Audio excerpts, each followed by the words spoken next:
Hello and welcome to Money Talks. I'm Asha Tanna in Istanbul. Over the last year, Turkey and Russia have gone from being close trading partners to bitter enemies. But now they look ready to get back to business. Presidents Recep Tayyip Erdogan and Vladimir Putin have met in St. Petersburg on Tuesday, their first handshake since they fell out over the shooting down of a Russian warplane over Turkish airspace in November. It's hoped the visit could lead to closer ties and a much-needed boost to Turkey's economy. Azar Sukri has more. This is what a diplomatic reset looks like. Much is at stake for both Turkey and Russia politically, but economic priorities have also brought the two leaders back together.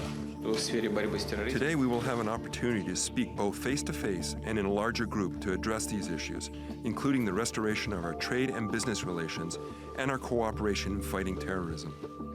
Russia imposed bans on its package tourists and charter flights to Turkey after the shooting down of a Russian fighter jet last year. Among the places that felt the ban most acutely were the beach resorts of Antalya on Turkey's southern coast. Russians accounted for the second largest number of tourists to Turkey after Germans for many years, but the incident drove almost all of them away this summer. Last winter, we got more customers than this time of the year, you know. It's terrible. Turkey's agriculture sector has also been hit. Rusya krizi Türkiye'deki turfanda sebze üreticisine. The Russian crisis has reduced greenhouse producers' income by between 50 and 80%. We have worked this year for zero profit margins. Bilateral trade between Turkey and Russia plunged by 45% in the first 4 months of 2016 to $4.8 billion compared to the same period last year. But the thaw in relations between the two countries could lead to a quick turnaround.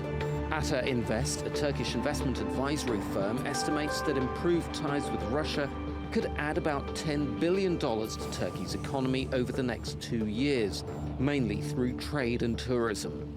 Another sector that could benefit from the détente is energy. Talks have already resumed over the Turkish Stream pipeline to bring natural gas from Russia's southwestern coast through the Black Sea to Turkey and then on to Europe. We will now focus on the Turkish Stream gas project and approach it from a wider angle. Turkish and Russian ministers will work together to transfer the project to Europe. The project would be an important source of new energy for Turkey's economy, but it would also allow Russia to bypass Ukraine as it tries to boost energy exports to Europe. Turkey and Russia are having to deal with economic weakness and political uncertainties in their biggest global markets. They hope that putting the past behind them will pay big dividends in the future. Azhar Sukri, TRT World. Well, TRT World's Ali Mustafa is in St. Petersburg and he joins us live. Ali, this was a much anticipated and closely watched meeting. Was it a success?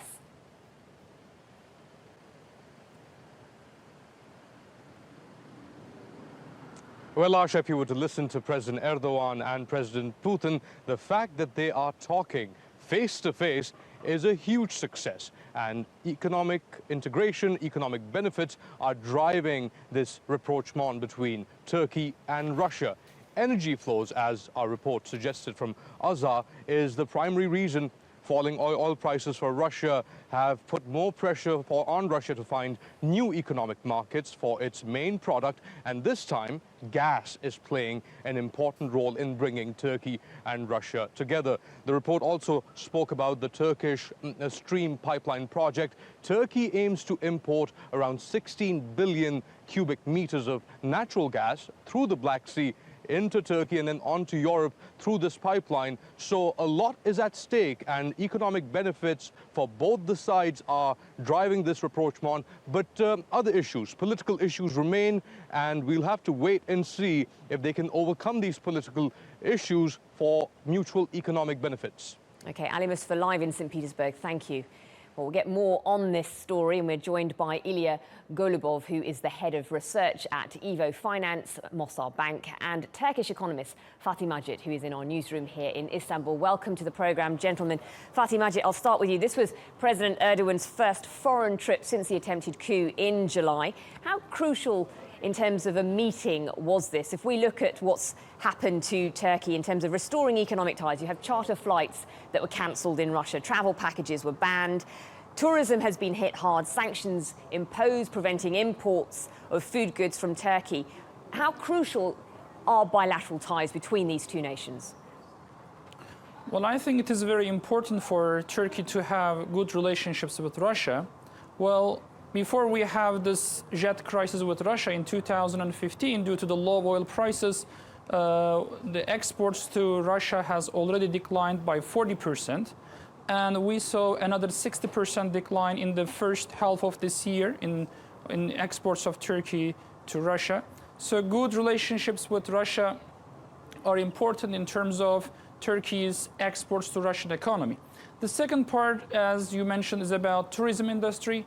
Like Russia is the second important market for Turkey after Germany in terms of tourism revenue. We know that in 2015, Turkey has earned more than $2.5 billion from Russian tourists. So good relationship with Russia and increasing tourism activity with Russian tourists will significantly benefit the Turkish economy.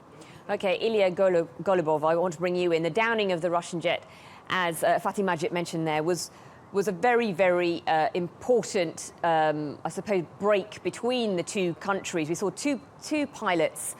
One of them died in this particular incident.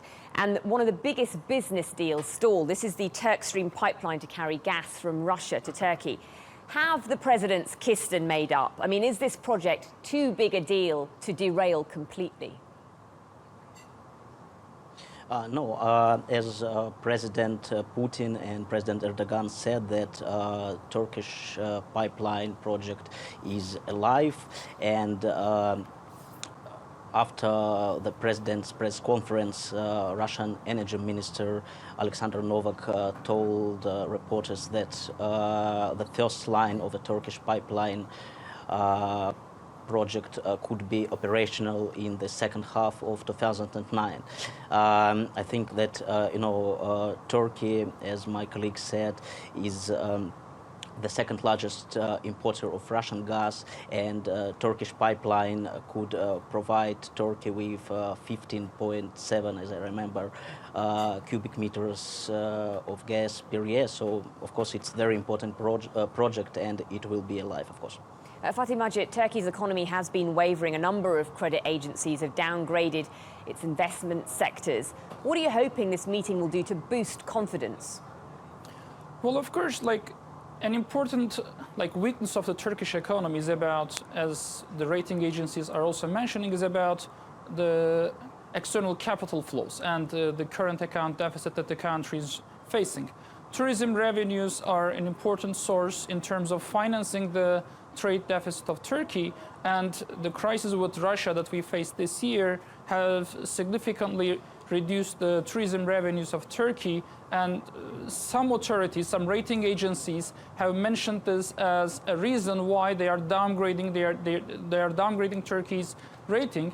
So again, building close ties with Russia and the revival of the tourism industry, increasing exports to Russia, I think will be an important contributor to Turkish economy. Okay, Ilya Golubov, last question to you. There are some very important projects earmarked, the nuclear plant, joint projects involving defense with Turkey, Russia and Azerbaijan. Is Russia at all worried about the threat of security or tourism? Terrorism, yes, sorry. Of course, the security. I understand. Security issue is very important, and not only after terrorist acts in Turkey, but as you remember, downing of a Russian jet in Egypt. So regarding tourism industry, I think that right now with the improving relationship improving relationship, the security issue, I think, will be the main issue regarding tourism industry. Okay, Ilya Golubov in Russia and FATİH MACİT in Istanbul. Thank you.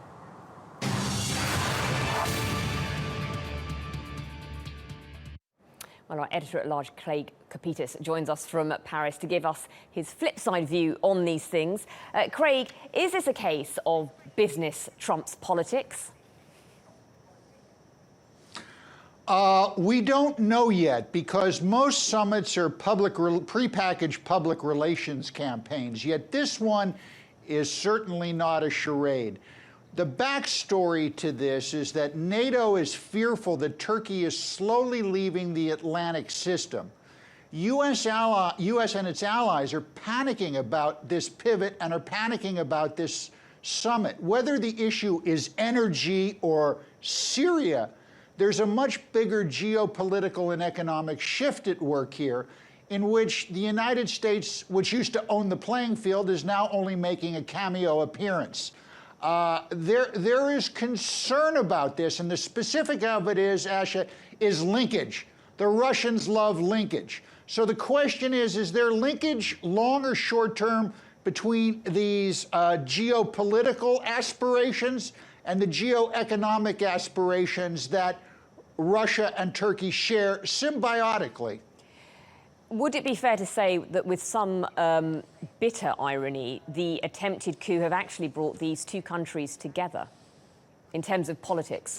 There's no question about that, Asha. In fact, there was a very significant event took place at the meeting today. When President Erdogan entered the room with President Putin, in front of him on the table were porcelain plates of President Putin and President Erdogan shaking hands. Now, in some cultures, the idea of putting the pictures of presidents on dinnerware might seem cheesy, but in Russia, it's highly significant for two reasons. One, plates are very important in Russia because the message they bear the message they bear is very, very important. This has been going on since the Tsar times and through the communist years. On top of that, should President Putin break his plate on the way home? Well, that's okay, because there's a saying in Russian, broken dishes bring good luck, and both parties are looking for good luck here. Okay, Craig Capitas live in Paris. Thank you so much.